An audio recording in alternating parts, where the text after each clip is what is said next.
नमस्कार। आप सभी को नवरात्रि के पावन पर्व की बहुत बहुत शुभकामनाएं। कार्यक्रम में मेरे साथ उपस्थित देश के गृह मंत्री श्री अमित शाह जी, राष्ट्रीय मानव अधिकार आयोग के चेयरपर्सन जस्टिस श्री अरुण कुमार मिश्रा जी, केंद्रीय गृह राज्य मंत्री श्री नित्यानंद राय जी, मानव अधिकार आयोग के अन्य सम्मानित सदस्यगण, राज्य मानव अधिकारी आयोग के सभी अध्यक्षगण, उपस्थित सुप्रीम कोर्ट के सभी माननीय आदरणीय जज महोदय, सदस्यगण, यूएन एजेंसी के सभी प्रतिनिधि, सिविल सोसाइटी से जुड़े साथियों, अन्य सभी महानुभाव, भाई और बहनों, आप सभी को राष्ट्रीय मानव अधिकार आयोग के 28वें स्थापना दिवस की हार्दिक बधाई। ये आयोजन आज एक ऐसे समय हो रहा है जब हमारा देश अपनी आजादी का अमृत महोत्सव मना रहा है। भारत के लिए मानव अधिकारों की प्रेरणा का, मानव अधिकार के मूल्यों का बहुत बड़ा स्रोत आजादी के लिए हमारा आंदोलन, हमारा इतिहास है। हमने सदियों तक अपने अधिकारों के लिए संघर्ष किया। एक राष्ट्र के रूप में, एक समाज के रूप में अन्याय अत्याचार का प्रतिरोध किया। एक ऐसे समय में जब पूरी दुनिया विश्व युद्ध की हिंसा में झुलस रही थी, भारत ने पूरे विश्व को अधिकार और अहिंसा का मार्ग सुझाया। हमारे पूज्य बापू को देश ही नहीं बल्कि पूरा विश्व मानव अधिकारों और मानवीय मूल्यों के प्रतीक के रूप में देखता है। ये हम सबका सौभाग्य है कि आज अमृत महोत्सव के जरिए हम महात्मा गांधी के उन मूल्यों और आदर्शों को जीने का संकल्प ले रहे हैं। मुझे संतोष है कि राष्ट्रीय मानव अधिकार आयोग भारत के इन नैतिक संकल्पों को ताकत दे रहा है, अपना सहयोग कर रहा है। साथियों, भारत आत्मवत् सर्वभूतेषु के महान आदर्शों को, संस्कारों को लेकर, विचारों को लेकर चलने वाला देश है। आत्मवत् सर्वभूतेषु यानी जैसा मैं हूं वैसे ही सभी मनुष्य हैं। मानव मानव में, जीव जीव में भेद नहीं है। जब हम इस विचार को स्वीकार करते हैं तो हर तरह की खाई भर जाती है।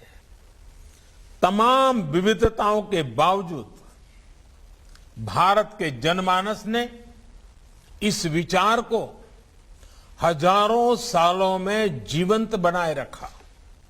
इसलिए सैकड़ों वर्षों की गुलामी के बाद भारत जब आजाद हुआ तो हमारे संविधान द्वारा की गई समानता और मौलिक अधिकारों की घोषणा उतनी ही सहजता से स्वीकार हुई। साथियों, आजादी के बाद भी भारत ने लगातार विश्व को समानता और मानवाधिकारों से जुड़े विषयों पर नया पर्सपेक्टिव दिया है, नया विजन दिया है।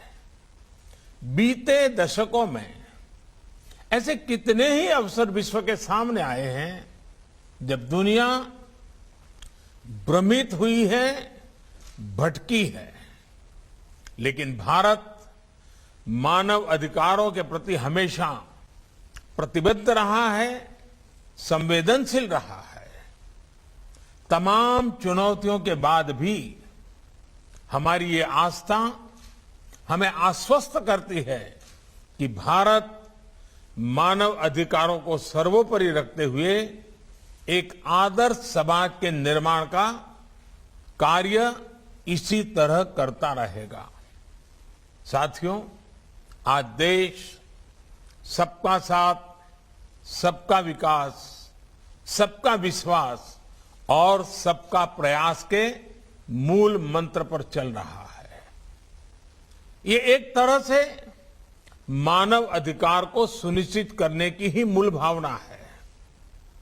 अगर सरकार कोई योजना शुरू करे और उसका लाभ कुछ को मिले, कुछ को ना मिले, तो अधिकार का विषय खड़ा होगा ही। और इसलिए हम हर योजना का लाभ सभी तक पहुंचे, इस लक्ष्य को लेकर चल रहे हैं। जब भेदभाव नहीं होता, जब पक्षपात नहीं होता, पारदर्शिता के साथ काम होता है, तो सामान्य मानवीय के अधिकार भी सुनिश्चित होते हैं। इस 15 अगस्त को देश से बात करते हुए मैंने इस बात पर बल दिया है कि अब हमें मूलभूत सुविधाओं को 100% सैचुरेशन तक लेकर जाना है। ये 100% सैचुरेशन का अभियान समाज की आखिरी पंक्ति में, जिसका अभी हमारे अरुण मिश्रा जी ने उल्लेख किया, आखिरी पंक्ति में खड़े उस व्यक्ति के अधिकारों को सुनिश्चित करने के लिए जिसे पता तक नहीं है कि ये उसका अधिकार है, वो कहीं शिकायत करने नहीं जाता, किसी आयोग में नहीं जाता। अब सरकार गरीब के घर जाकर गरीब को सुविधाओं से जोड़ रही है। साथियों, जब देश का एक बड़ा वर्ग अपनी आवश्यकताओं को पूरा करने में ही संघर्षरत रहेगा, तो उसके पास अपने अधिकारों और अपनी आकांक्षाओं के लिए कुछ करने का ना तो समय बचेगा, ना ऊर्जा और ना ही इच्छा शक्ति। और हम सब जानते हैं, गरीब की जिंदगी में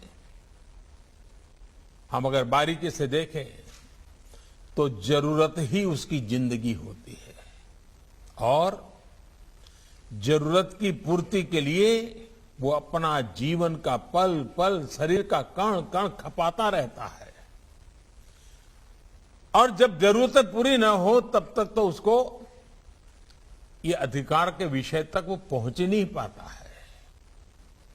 जब गरीब अपनी मूलभूत सुविधाओं, और जिसका भी अमित भाई ने बड़े विस्तार से वर्णन किया, जैसे शौचालय, बिजली, स्वास्थ्य की चिंता, इलाज की चिंता, इन सब से जूझ रहा हो और कोई उसके सामने जाकर उसके अधिकारों की लिस्ट गिनाने लगे, तो गरीब सबसे पहले यही पूछेगा कि क्या ये अधिकार उसकी आवश्यकताएं पूरी कर पाएंगे। कागज में दर्ज अधिकारों को गरीब तक पहुंचाने के लिए पहले उसकी आवश्यकता की पूर्ति किया जाना बहुत जरूरी है।